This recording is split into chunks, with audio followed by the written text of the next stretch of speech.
Hello, my beautiful friends. My name is Carrie Cox, and welcome to my channel where we discuss how to use our personal power to build a connection between mind, body, and spirit. In today's video, we're going to talk all about the heart chakra. The heart chakra is all about compassion, love, peace, and joy. If this is your first time here, please click the subscribe button and smash that bell notification button so that you can be notified when future videos are released. So let's talk all about heart chakra. In my last 3 videos in this video series, we talked about the 3 lower chakras, the root, the sacral, and the solar plexus.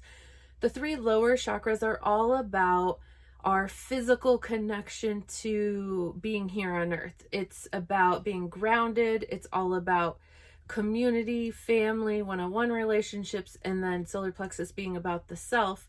And moving up to the heart chakra, the heart chakra is represented as this bridge, and it's a bridge that bridges the lower physical chakras to the 3 spiritual chakras that we're going to go over in the next 3 series.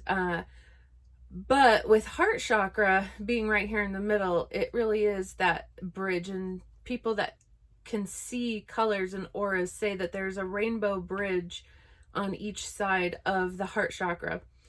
And heart chakra is represented by the element of air. So because the lungs and the chest fall in heart chakra, it's all about the air we breathe, breathing in prana, and it is going to include the heart, the lungs, the thymus gland.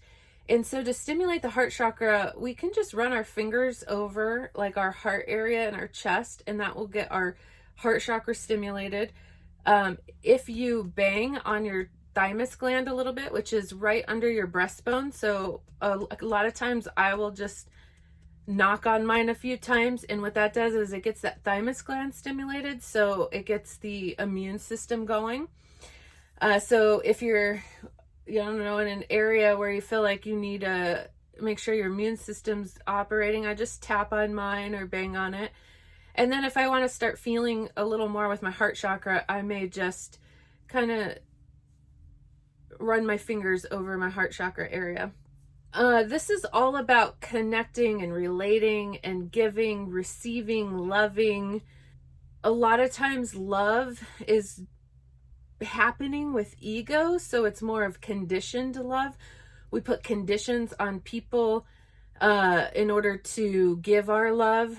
And when we can really clear out the blocks in heart chakra, and we can really come from a place of this center, we're going to be loving more unconditionally without putting conditions and limits and restrictions and putting love in a box. It's going to be more unconditional. When we're imbalanced in this chakra, we may feel more lonely, more shy. We'll have more social anxiety. We're more critical of ourselves, and we're very suspicious of things and relationships. So if you're always suspicious that your partner is cheating on you and they don't really give you reason to believe that, now I do know that there are people out there that cheat, but if they never give you any reason to be suspicious of that, then that could be coming from more of a heart chakra block within that person or within yourself. If you're the one that's always accusing someone of cheating or just suspicious of many things, it doesn't even have to just be cheating. The physical symptoms, if we're blocked here, could play out or manifest in hypertension, respiratory problems, a tight sunken chest, asthma, which asthma is linked to sadness, usually resulting back in childhood, allergies, breast issues, pneumonia, poor circulation, blood pressure issues, cancer, involuntary muscles, heart palpitations. There's a high number of breast cancer cases out there, so if that's something of your past or something you're dealing with presently, make sure you really do a lot of investigating in your heart chakra and see if you carry some emotional wounds, blockages. The emotional symptoms, if blocked, would look like someone who lacks empathy, overcritical, oversensitive, no sense of personal boundaries, has the inability to trust and forgive, has a lot of jealousy, fear of loneliness, bitterness, guilt, aggression, hatred, maybe a disconnect, and a lack of empathy. If someone is blocked in this chakra, they usually are neglecting their self and their self-care, because remember, self-love also, you can have a lot of compassion and a lot of empathy towards other people, but if you're not having that for yourself, that would show blocks as well. We can't just have those things for other people. We also have to have them for ourselves. In fact, ourself is going to be more important than other people, because if we're putting everybody before ourselves, well, that's a problem. No one in this world is going to take care of us like we are. So we have to love ourselves, protect ourselves, build up our own have self-compassion, self-empathy, and learn to love ourselves. Then we can love other people the way we want to be loved. If you're saying yes to everyone, even when it doesn't benefit you, well, that's a block in heart chakra. It's showing a lack of caring for yourself. So we have to start saying no to other people when we really don't want to do something. And that kind of goes along with building boundaries. So when it comes to boundaries, there's going to be a direct link between solar plexus and heart chakra, because solar plexus was about boundaries, the self, ego, and then heart chakra is about that loving the self, taking care of the self. So that's where those two are going to work together when you're learning how to set boundaries. The way to balance heart chakra could be done by surrounding yourself with roses.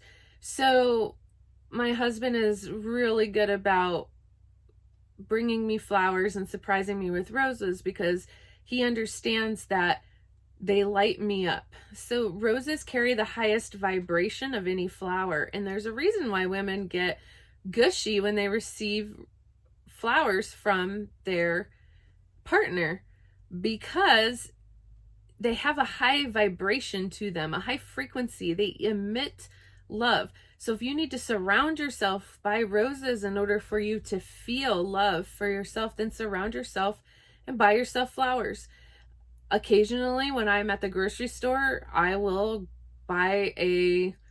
if roses are on sale, I'll buy myself flowers just because I love myself, because I'm trying to do something for myself. I like to look at them. I like to walk into the kitchen and see them on the table, and it brings a smile to my face. So it's worth the $6 or whatever it is for that, to bring a smile to my face every day. So surround yourself with flowers to help open your heart chakra if you're feeling very constricted in it. Some guided meditations, visualizing the color green. Heart chakra is represented by the color green, which always cracks me up, because you would totally think it would be represented by the color pink, but it is by the color green.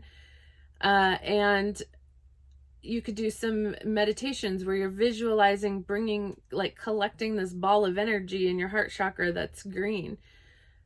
You could also look for some heart chakra binaural beats on YouTube, or even some frequency music, and listen to those tones to open up heart chakra.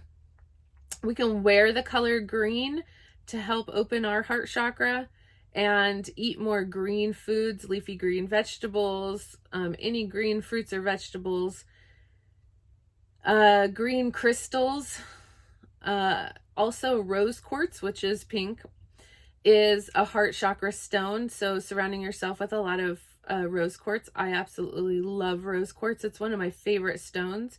And so I always carry rose quartz with me, but I also keep rose quartz.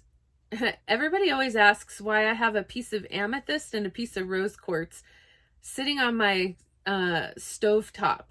And the reason I do is because I once read that if you keep those stones next to the place where you cook, because when we cook food for people, we usually are feeding people out of a place of love. And so having those stones next to where you're cooking just allows you to feel more love and puts more of the frequency and vibration of love into the food. If we do some charity work, that could help open a heart chakra, because especially if your block is more about giving than receiving, doing charity work's really going to help open that up for you. We need to let go of anger and fear in our daily life and be consistent about it. And that it will also help with opening that heart chakra. So working on those lower chakras first, getting rid of that anger and that fear that's coming from those 3 physical chakras are really going to help you with opening your heart chakra. We can start journaling and writing about what we love, what we desire, what we dream about. That will help us to open that heart chakra. And then we can use essential oils, rose oil, because roses, again, are the highest frequency flowers. Geranium, bergamot, lavender, and ylang ylang are all really good for heart chakra essential oils. You can make a heart chakra essential oil blend, which is what I did for at my wedding a year ago. I made for the favors was I had a carrier oil in there, and then I had ylang ylang, frankincense, geranium, and lavender in my blend, and then I put a label on there with our names and the heart chakra symbol because it was a day of love, and in order to open heart chakra, those were the essential oils to use. If you're doing any yoga or want to do yoga poses for opening heart chakra, anything that's heart openers, chest. When we're opening through our chest, we are admitting the rays of our heart. We're opening our heart. Something I teach a lot of my clients, because a lot of people have rounded shoulders. We're really like inward. We want to be more out. We want to expose our heart chakra. We don't want to be hiding our heart. When we start to round forward, it's showing the opposite of wanting to open heart chakra. We're wanting to hide from the world and ourself. But we want to do the opposite. We want to be stretching open our chest in order to work on heart chakra. Some affirmations you could say for heart chakra would be things like, I am kind, I am love, I am cherished, I am compassion. Okay, so in conclusion, when we have an open heart chakra and we're able to easily love ourselves and able to give love to other people, we can also have forgiveness. So in order to do a lot of self-healing, I would suggest doing, if you have some deep traumas and wounds within yourself, I would suggest doing some shadow work and coming to a place where you can learn to forgive others. It's through forgiveness, when we learn to forgive others and then forgive ourselves, that we will really open our heart chakra. We have to find love for ourselves and find self-acceptance and love ourselves before we could really love other people the way we want to be loved. And when you're balanced in your heart chakra, you become a person who is very warm and compassionate, can empathize with other people, and most importantly, has a lot of inner peace. Love is the most powerful energy there is. Join me in my next video in this chakra series, where we're going to talk all about the throat chakra. And I have a lot to say about throat chakra, because throat chakra is probably the chakra that I see closed in most people. Most people have a problem with throat chakra. And I know for me personally, I have tried everything under the sun to open my throat chakra, and I struggle with it, and I work on it all the time, every day. I'm doing so many things to work on it, and it still doesn't budge. So I personally believe we carry over lifetimes and lifetimes of throat chakra issues, and it's a lot of work to get through those throat chakra issues. So it's probably going to be one of the most important videos in this series. So join me for that video, and I will see you there. Thank you for joining me. Please share this with your friends. Put a thumbs up on this video, as that really helps me with the algorithms in YouTube. And as always, namaste.